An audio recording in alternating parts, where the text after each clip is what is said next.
Hello friends, இன்றைக்கி chicken குழம்பு எப்படி பண்ணுறதுன்னு பார்க்கலாம். அதுக்கு அடிகனமான பாத்திரத்தில் எண்ணெய் ஊற்றி அதில் பட்டை, கிராம்பு, சோம்பு எல்லாம் போட்டு வதக்கிட்டு வெங்காயம் ஆட் பண்ணணும். நான் இன்றைக்கி சின்ன வெங்காயம் யூஸ் பண்ணியிருக்கேங்க.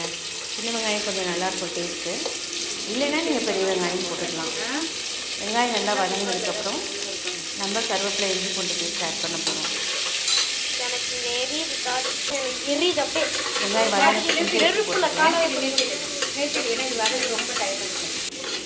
நல்லா வெங்காயம் வதங்கிடுச்சுங்க. இப்போ கருவேப்பிலை, இஞ்சி பூண்டு பேஸ்ட் ஆட் பண்ணிக்கலாம்.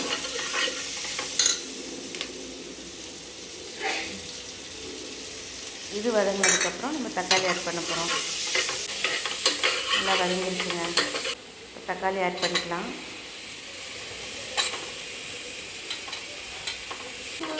தக்காளி நல்லா வதங்கணும்.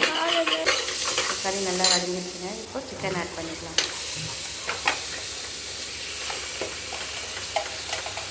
சிக்கன் ஆட் பண்ணதுக்கப்புறம் கொஞ்சம் வதங்கினதுக்கப்புறம் குழம்பு மிளகாய் தூள் தான் நாங்கள் போட்டு தரேங்க. இதான் நான் இப்போ யூஸ் பண்ணுவேன். எல்லாமே போட்டு அரைச்சி வச்சுருக்கேன். தனியா, மிளகாய், சோம்பு, சீரகம் எல்லாமே போட்டு அரைச்சி வச்சுருக்கேன். மிளகாய் தூள் இதுதான் நான் எப்போவும் யூஸ் பண்ணுவேன். இதுக்கப்புறம் கொஞ்சம் தயிர் ஆட் பண்ணிக்கிறேன். ஏன்னா இந்த குழம்புக்கு நான் தேங்காய் யூஸ் பண்ணேங்க. அதனால் கொஞ்சம் குழம்பு கிடைக்கிறதுக்காக கொஞ்சம் கெட்டியாக கிரேவி கிடைக்கணுங்கிறதுனால தயிர் போட்டிருக்கேன். கரம் மசாலா போடுவேன். இது நான் வீட்டில் ரெடி பண்ணேங்க. இது போட்டு ஆட் பண்ணிவிட்டு இதை நல்லா மிக்ஸ் பண்ணி விட்டுக்கலாம். நல்லா மிக்ஸ் ஆனதுக்கப்புறமா இப்போ தண்ணி ஊற்றிருக்கேன். இந்த ஸ்டேஜில் கொஞ்சம் உப்பு எப்படி இருக்குன்னு, உப்பு கரெக்டாக இருக்கான்னு பார்த்துக்கலாம். பத்தலை, நான் கொஞ்சம் உப்பு ஆட் பண்ணுறேன். நல்லா மிக்ஸ் பண்ணி விட்டுக்கலாங்க. நான் கொஞ்சம் குழம்பா வைக்கிறனால தான் கொஞ்சம் தண்ணி கூட ஆட் பண்ணுறேன். இந்த ஸ்டேஜில் காரம் பத்தலைன்னு கொஞ்சம் காரம் போட்டிருக்கேன்.